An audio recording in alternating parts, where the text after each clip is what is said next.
दोस्तों, क्या है खिलाड़ी एक्सकवेशन या फिर क्या मिला है खिलाड़ी एक्सकवेशन में, या क्यों हटा दिया गया है उस साइंटिस्ट को जो शुरू से खिलाड़ी एक्सकवेशन को लीड कर रहे थे। तो बने रहिए दोस्तों, मैं राहुल मिश्रा स्वागत करता हूं आपका अपने इस यूट्यूब चैनल पे।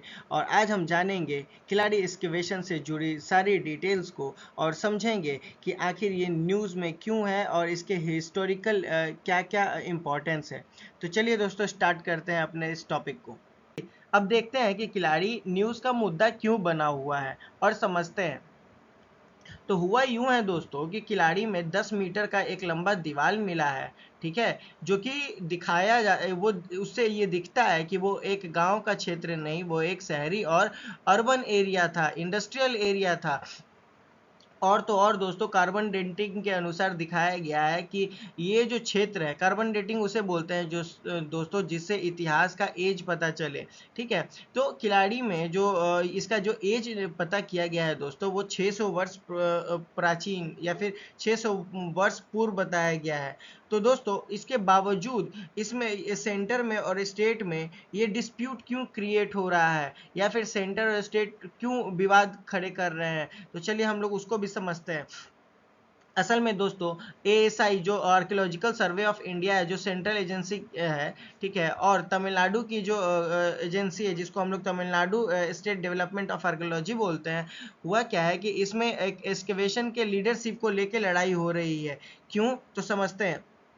असल में जो पहले अमरनाथ रामकृष्ण जी थे, जो इस एक्सकेवेशन को लीड कर रहे थे शुरू से, उनका ट्रांसफ़र कर दिया गया है दोस्तों नोएडा में। ठीक है, उनका ट्रांसफ़र नोएडा में कर दिया गया है। और माना जा रहा है कि उन पे प्रेशर दिया जा रहा था कि डेट को ये बदले, या फिर डेट से कुछ छेड़छाड़ के बारे में इस तरीके की बातें सुनी जा रही है। क्योंकि दोस्तों ये तो एक तमिलनाडु के हेरिटेज की बात है, क्योंकि तमिल कल्चर को लग रहा है कि ये मे बी और भी ये प्राचीन हो सकती है, क्योंकि इसके जो डिस्कवरीज़ हुए हैं उसके बेसिस पे ये बहुत सारी चीज़ें रिलेट की जा रही हैं। तो चलिए दोस्तों, और आगे इसके बारे में देखते हैं और जानते हैं।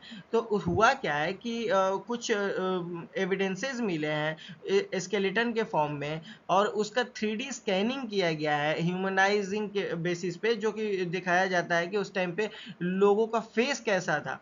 तो उस टाइम पे इस तरीके का कुछ फेस देखा गया है दोस्तों, जो कि पब्लिक के इंटरेस्ट में बहुत अच्छी चीज़ है।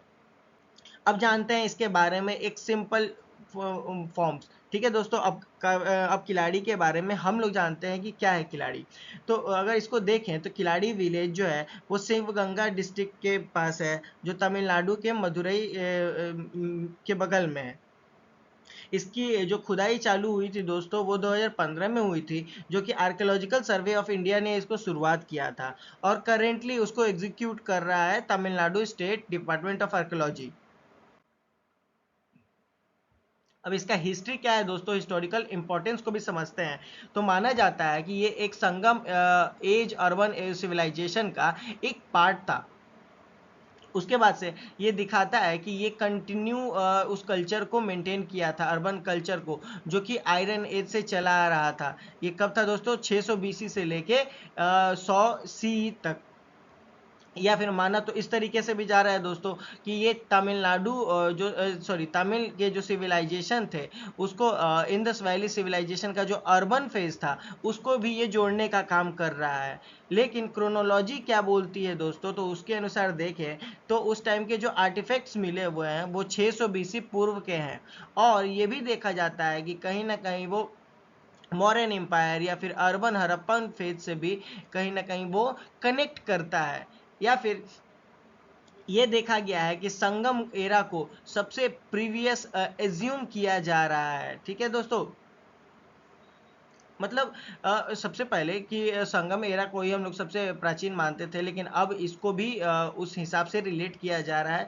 अभी दोस्तों बहुत सारी चीज़ें जो हैं डिबेटेबल है, बहुत सारी चीज़ें क्लैरिफाई नहीं है, लेकिन सबूतों के आधार पे जो एविडेंसेस मिले हैं उसके आधार पे जो बातें की जा रही हैं, चलिए उन्हीं को देखते हैं। तो आर्टिफैक्ट्स क्या मिले हैं दोस्तों, तो उस टाइम का जो पॉटरी मिला है हमको, जो कि उसमें तमिल ब्राह्मी स्क्रिप्ट के बारे उसमें मेंशन्ड है। या फिर आप देखोगे स्पिंडल बोर्ड मिला है, जो दिखाता है कि उस टाइम पे बुनाई का भी काम किया जाता था।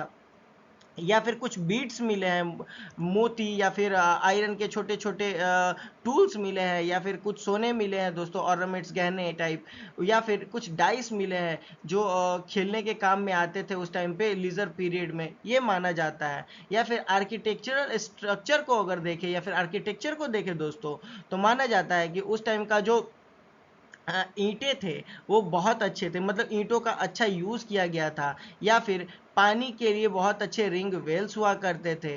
या फिर उसके स्ट्रक्चर को देखा जाए दोस्तों, तो उस स्ट्रक्चर में ड्रेनेज और वाटर मैनेजमेंट का भी बहुत अच्छे तरीके से मतलब कि प्रॉपर वे में प्लानिंग किया हुआ था। उसके बाद से दोस्तों सोशियो इकोनॉमिक इंसाइट्स को अगर हम लोग समझें, तो ये एक तरीके की हाईली लिटरेट सोसाइटी मानी जा रही है, क्योंकि इसमें हम लोग इंस्क्रिप्शन देखे हैं तमिल ब्राह्मी इंस्क्रिप्शंस को।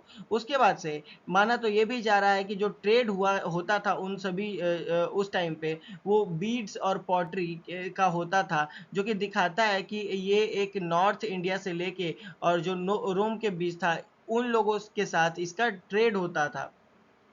क्राफ्टमैनशिप के बारे में अगर हम लोग देखें दोस्तों, तो आयरन के छोटे छोटे हम लोग को टूल्स मिले हैं, वीविंग के एविडेंसेस मिले हैं, और बहुत सारी चीज़ें हैं जो अभी मिलनी भी बाकी हैं। स्पेशलाइजेशन बहुत सारी चीज़ों में है अभी। उसके बाद से एग्रीकल्चर के एस्पेक्ट से देखा जाए दोस्तों, तो हम लोग को उसके पास फर्टाइल रिवर, जो विगाई रिवर है, देखते हैं, क्योंकि उस वहाँ पे खेती की जा सकती थी। तो ये भी वहीं पे है दोस्तों, ज़्यादा उससे दूर नहीं है। उसके बाद से कल्चरल सिग्निफिकेंसेस को देखें, तो इस किलाड़ी विलेज है, या फिर हिस्टोरिकल पास्ट के अकॉर्डिंग देखा जाए तो ये एक सेक्युलर नेचर को बिलोंग करता है, क्योंकि इसमें किसी भी डायरेक्ट रिलीजन के आर्टिफैक्ट्स नहीं मिले हैं।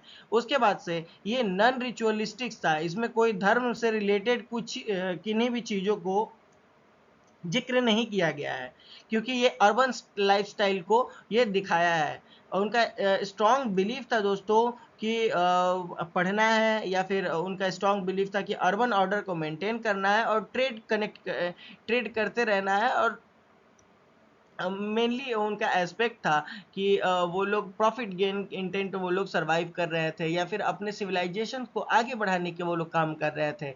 या फिर कंपेयर करते हैं दोस्तों अदर सिविलाइजेशन से, तो बहुत देखा जाता है कि इसके बहुत सारी चीज़ें जो है इंडस वैली सिविलाइजेशन से मिलती है। जैसे कि देखोगे, अर्बन का जो उस टाइम का स्ट्रक्चर था वो मिलता है, जो ब्रिक्स थे कंस्ट्रक्शन में वो मिलते हैं, या फिर ड्रेनेज सिस्टम जो था वो कहीं ना कहीं इंडस वैली सिविलाइजेशन से मेल खाता है दोस्तों। उसके बाद से हम लोग अगर डिफरेंस देखेंगे, तो तमिल ब्राह्मी स्क्रिप्ट ही है जो हमको साउथ इंडिया में मिला है, क्योंकि हड़प्पन सिविलाइजेशन में हमें तमिल ब्राह्मी स्क्रिप्ट के बारे में कोई जिक्र नहीं हमने नहीं देखा है। तो ये एक जाहिर सी बात है कि साउथ इंडिया का एक यूनिकनेस को ये दिखा रहा है। आप प्लीज़ कमेंट करके हमें ये बताएं कि आपको ये वीडियो कैसा लगा, क्योंकि हमारे इसमें पूरी मेहनत होती है कि हम आपके लिए शॉर्ट से शॉर्ट निमोनिक्स लाएं और आपको एग्ज़ामिनेशन में बहुत अच्छे तरीके से लिखने में आपकी मदद करें।